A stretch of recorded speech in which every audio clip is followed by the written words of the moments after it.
My name is Bruce McDermott.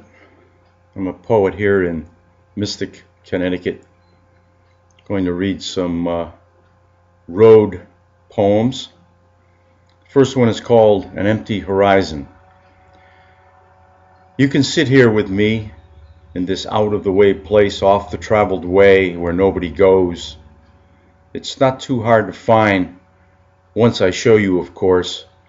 From here you can see the narrow ribbon of steel and concrete that begins on the eastern horizon. It cuts a swath through trees and houses like a snake weaving through a garden. Soon enough, the bullet-nosed engine will steal silently towards us. Does it carry expectant and eager passengers to their destination, or perhaps other reluctant beings who no longer believe? Soon the fine stillness will be broken, but right now it's perfect to be with an empty horizon. This next one is called Prairie Terrors. I lay in a darkened room in a Texas road town off I-10 where the pump jacks bob like steel blackbirds inhabiting the tufted, dried-up desert landscape. They arch their backs in a never-ending search, mute slaves mining an invisible treasure. In the still early morning blackness, I'm unable to sleep, concerned about 1,000 miles to go. I wish I could be neutral without misgivings. Like the pump jack, it's called to duty clear. The distant rumble of a heavy freight train reaches out through the night to whomever is awake to listen to its faint moan. Hauling oil pipe to Galveston probably. Two longs, a short, and two longs echo across the flatness, and a warning note to some drunken cowboy about to try to take on the slow-moving freight at a crossing without gates. 200 cars takes a long time to pass at 5 miles per hour. The rattle of their progress slowly fades to silence, and I'm left with a foreboding. The noises that come unbidden in the night and interrupt sleep, will they come again?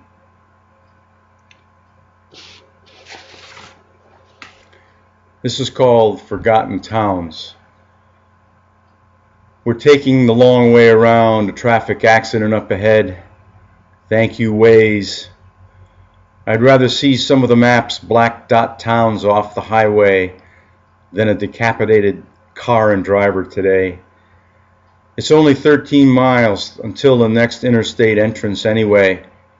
Plenty of forsaken towns attend old Route 17 as it parallels I-95.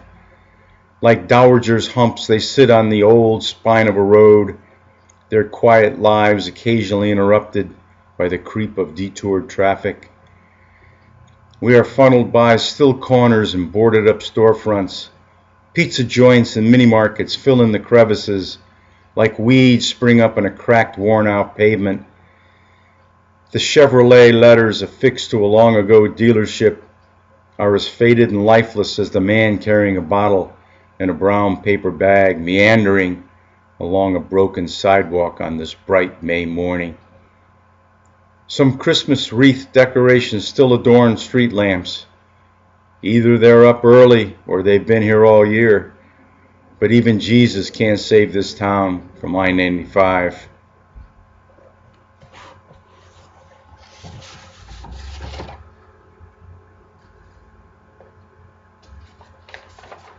This next one is called Interstate Wanderlust. The interstate pours through the folds of these oldest of mountains, like an artist's charcoal line applied to a fine but wrinkled vellum. It passes the cities by. Finally, like a bolt shot from a crossbow, it spills with relish into the spare pastoral countryside. Beneath a cloud-filtered winter's light, trees cling naked to a rolling Pennsylvania hillside as though they have been there forever.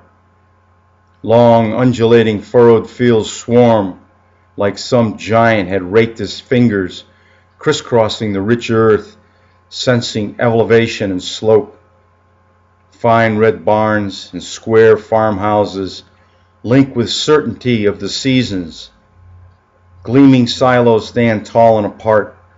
Like Easter Island moai, they seem ready at a moment's notice if called forth to walk the ancient landscape, and all the exits beckon. Take me, take me.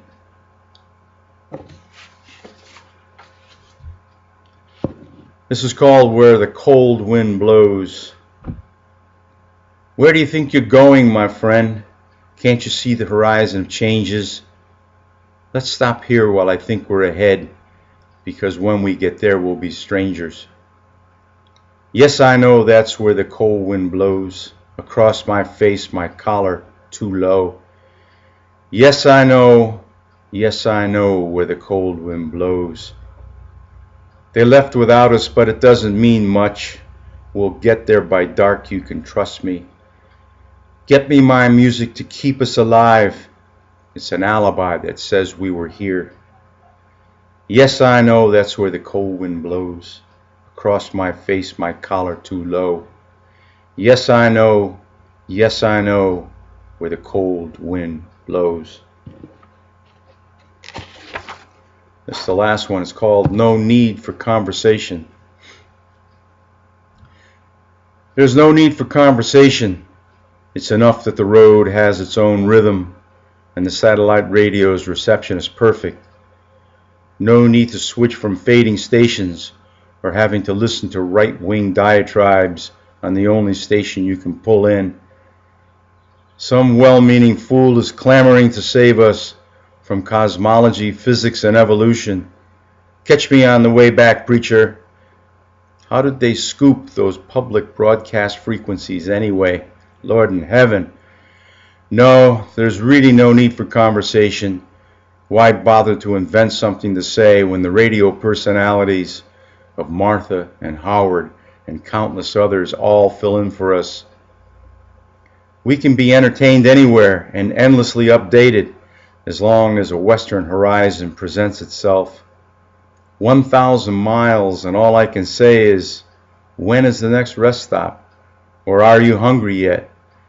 I'll just make do with McDonald's, that hometown is everywhere place, for some coffee and fries, and maybe catch me a billboard or two. Thank you.